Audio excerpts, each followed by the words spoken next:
Okay, I hope you'll forgive me. I did promise a couple of the students that I would get up here and do one too. So, a little backstory. Those of you that know me know that I went to Oxford in England in 1990 as part of my college program, and it really changed my life. And one night I was laying in bed, couldn't sleep, and started walking down the street in Oxford, and it was like almost midnight.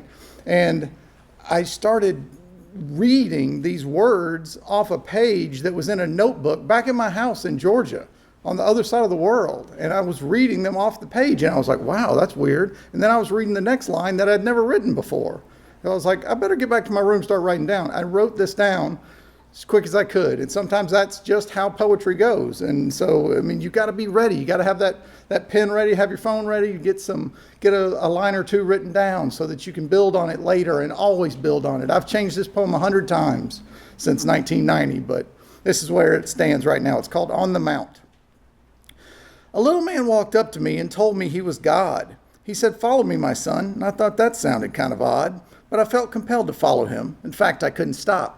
So we walked for 40 days and nights till we reached the mountaintop. We sat down in the grass and he made sure we were alone, and he set a bush on fire and it warmed me to the bone. We talked of how some people had his name dragged through the mud, and we talked of good and evil and of crosses stained with blood. As we talked into the evening and beneath a scarlet moon, he looked deep into my soul and said, "The end is coming soon. But there'll be no fire brimstone to be raining from the air. I'm simply going to leave because I simply just don't care. I gave you words to live by, and you've turned them all around, just to suit your petty purposes and to keep each other bound. So I must take my leave of you. My heart can stand no more. For you creatures that I once so loved, now crawl when you should soar." He told me I could come with him and leave this world behind, and the offer burned into my soul, not my petty human mind. You're asking me to turn my back on friends and fellow man, so that I'll be happy always, but I just don't think I can. 'Cause I am in this with them, if they want me here or not. And if I cherish not that brotherhood, well, what then have I got? If you choose now to move along, then I say fare thee well. If I cannot help my fellow man, then I'd rather be in hell. And when I finished speaking, I saw God behind a smile.